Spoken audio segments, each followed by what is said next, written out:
성경으로 우리의 신앙을 고백하도록 하겠습니다.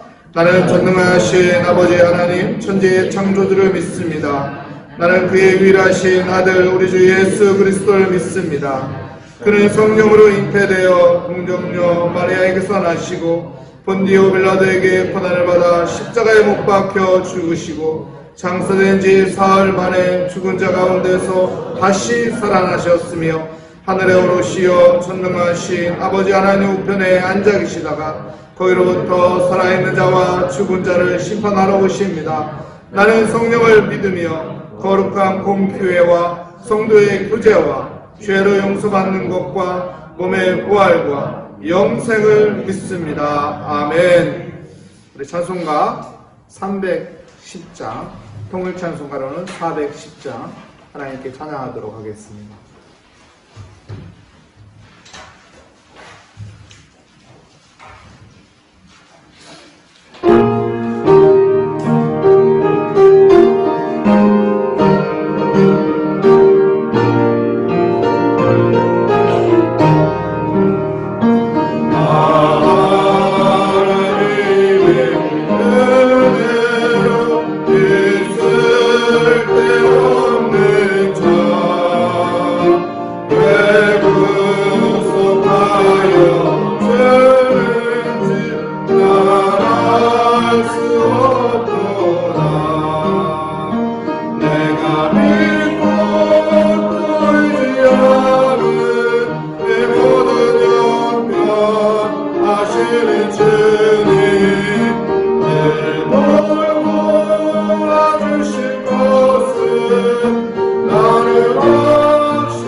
역대상 1장 1절부터 4절까지 말씀입니다.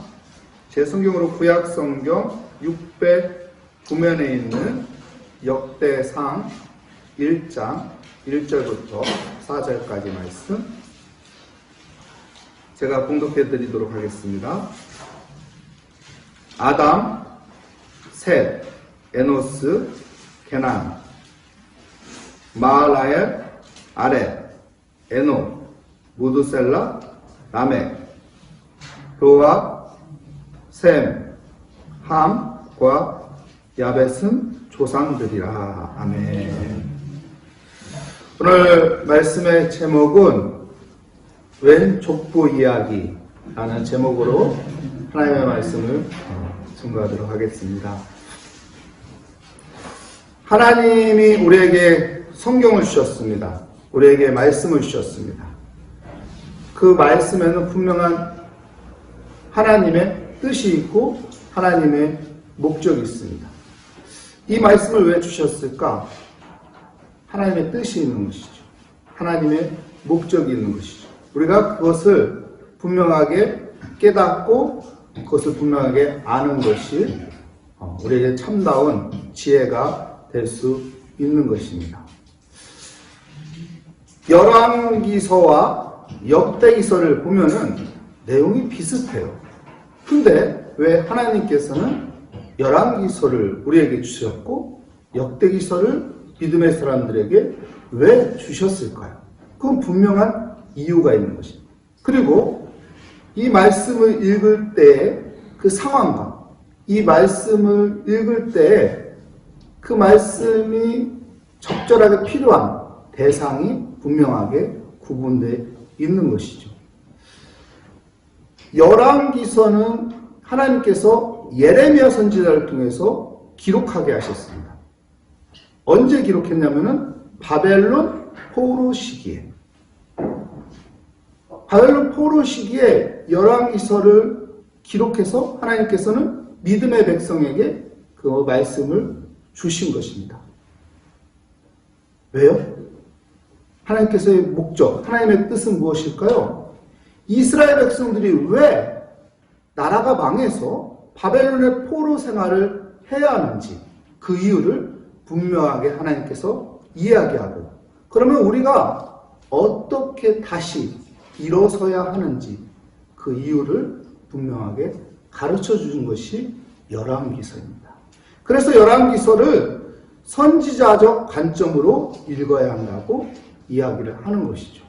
그러면 역대기서는 누가 썼나요? 역대기서는 에스라가 쓴 거예요. 70년의 바벨론 포로가 끝나고 이제 예루살렘으로 귀환을 했어요. 귀환 시기에 이것이 기록된 건데 귀환했는데 어떻게 됐나요? 예루살렘이 황폐해야 된 거예요. 귀환한 사람들의 숫자가 그렇게 많지 않은 거예요. 절망과 좌절이죠.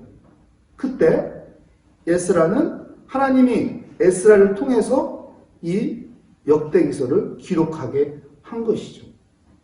그리고 그 말씀을 주고 그 말씀으로 격려하고 그 말씀으로 위로하고 그 말씀으로 희망을 주고 그 말씀으로 다시 회복의 은혜를 부어 주시는 것입니다. 그래서 역대기서는 제사장적 관점으로 이 말씀을 읽어야 한다는 것이죠.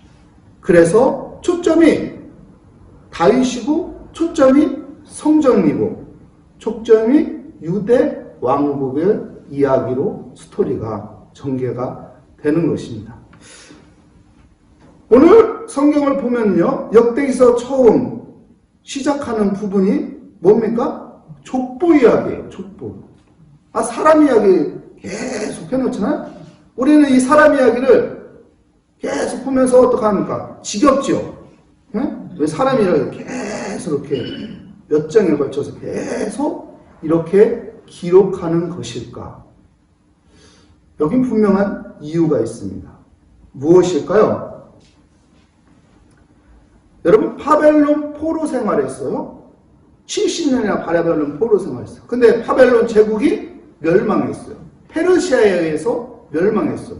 하지만은 이스라엘 백성들은 페르시아의 어떤가 지배 가운데 지금도 있는 거예요.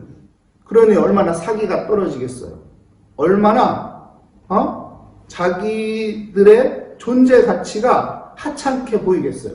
그리고 자기들이 믿고 의지했던 그 하나님에 대해서 얼마나 원망스럽기도 하고 하나님에 대해서 내 마음에 하나님은 왜 이렇게 힘이 없을까?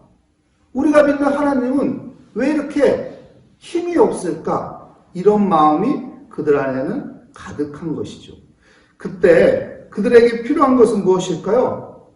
그들에게 필요한 것은 정체성입니다. 정체성. 그렇기 때문에 하나님께서는 에스라를 통해서 역대기서를 기록하는데 처음에 기록하는 것이 족보 이야기예요.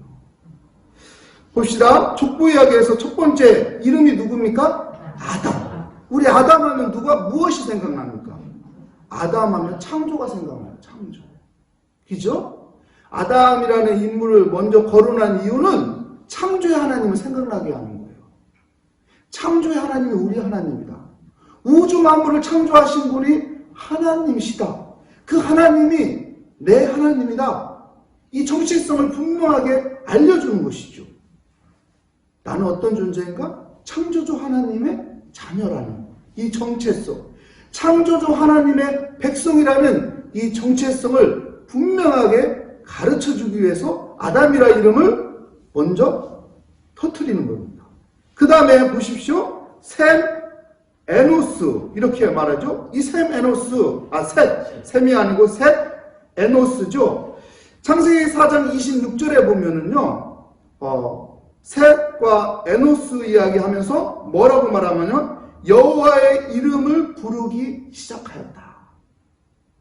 그러니까 셋하고 에노스부터 여호와의 이름을 부르기 시작한 거예요. 그러니까 우리 존재는, 우리 이스라엘의 존재는 하나님의 이름을 부른 사람들이야. 하나님의 이름을 부르는 자야. 존재 가치가 어떤 것인지 깨닫게 해주는 것이죠. 다시 말하면 정체성을 회복시켜주는 거예요. 내가 누구인지, 내가 어떤 존재인지 그것을 분명하게 깨닫게 해주는 것입니다. 사랑하는 성도 여러분, 내 존재가 무엇인지 그것을 분명하게 기억하고 깨달아야 하는 것입니다. 나는 하나님의 자녀야. 나는 창조주 하나님의 자녀야. 창조주 하나님이 나와 함께 하셔. 창조주 하나님이 나를 부르셨어. 창조주 하나님이 지명하여 나를 부르셨어. 나는 하나님의 택한 백성이야. 나는 하나님의 택한 자녀야. 이 정체성이 분명해야 하고 이것을 기억하고 살아야 하는 것이죠. 사랑하는 성도 여러분, 나는 하나님의 자녀라는 이 기억을 꼭 하시고 잊어버리지 않는 믿음의 삶이 되시기를 축복합니다. 두 번째, 왜 족보를 기록했을까요? 여러분 보십시오. 4절 말씀에 보면 누가 등장합니까? 노아가 등장합니다. 여러분, 노아 하면은 무엇이 생각나나요? 방주가 생각납니다. 홍수로 하여금 온 세상이 어떻게 돼요? 다 물에 잠깁니다. 그때 살아남은 사람이 누구예요? 노아 가족이에요. 이 방주에 탄 노아하고 노아 가족이라고. 이스라엘 백성들에게 다시 기억나게 하는 건 뭡니까? 하나님이 우리를 구원해 주신다. 우린 구원받은 백성이라는 것이죠. 나는 구원받은 하나님의 자녀라는 것이죠. 하나님이 구원해 준다. 그러니까 이 기안에서 이스라엘 보니까 다 황폐해졌잖아요. 다 무너졌잖아요. 성전도 다 불타버렸죠. 성벽도 다 무너졌죠. 거기에서 무슨 희망이 보이겠어? 절망과 좌절뿐이죠. 근데 그 가운데 깨달아야 했던 거예요. 하나님께서 우리를 구원해 주신다. 하나님께서 우리를 내버려 두지 않는 자. 하나님께서 우리를 모른 척하지 않는다. 구원의 방주에 하나님께서 우리를 태우신다. 그렇기 때문에 내가 이 상황에서 기죽을 필요 없다. 이 상황에서 내가 절망할 필요 없다. 이 상황에서 내가 좌절할 필요 없다. 왜?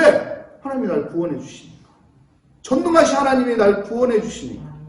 사랑하는 성도 여러분, 우리는 하나님이 날 구원해 주신다는 그 믿음을 가지고 살아야 돼요.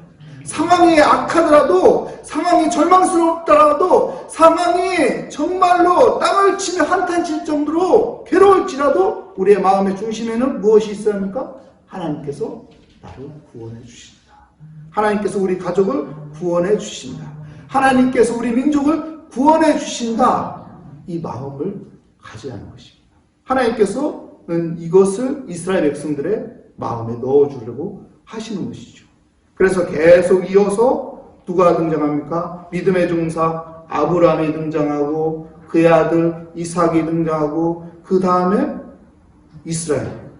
이 등자가 계속 그 족보를 이야기를 계속 이어갑니다. 족보 이야기는 그냥 막 쓴 게 아니에요. 막 쓴 것이 아니고 정체성을 회복하기 위해서, 그리고 그들의 마음속에 하나님 우리를 구원해 주신다, 이 마음을 심어주기 위해서 하나님께서는 이 족보 이야기를 펼쳐 주시는 것입니다. 오늘도 하나님의 은혜 가운데 나의 존재, 난 하나님의 자녀라는 이 정체성을 확실히 붙잡고 살며, 또 하나님께서 나를 구원하시고 지켜주시고 인도하여 주신다는 그 믿음으로 하나님 앞에 기도하고 하나님 앞에 맡기며 주의 말씀 붙잡고 담대한 신앙으로 승리하시기를 축복합니다. 기도하겠습니다. 하나님 감사합니다. 주의 은혜 가운데 새벽을 깨우며 하나님 거룩한 성전에 나오게 하심을 감사합니다. 하나님, 나는 하나님의 자녀이고 하나님 예수 그리스도를 통해서 나를 구원하신 하나님의 자녀라는 그 믿음 가운데 하나님 좌절이나 절망하지 않고 하나님의 구원의 손길을 바라보며 믿음으로 담대하게 살아가게 하여 주시옵소서. 주께 감사드리며 예수 그리스도의 이름으로 기도합니다. 아멘. 하늘에 계신 우리 아버지, 아버지의 이름을 거룩하게 하시며 아버지의 나라가 오게 하시며 아버지의 뜻이 하늘에서와 같이 땅에서도 이루어지게 하소서. 오늘 우리에게 일용할 양식을 주시고 우리가 우리에게 잘못한 사람을 용서하여 준 것 같이 우리 죄를 용서하여 주시고 우리 시험에 빠지지 않게 하시고 악에서 구하소서. 나라와 권능과 영광이 영원히 아버지의 것입니다. 아멘.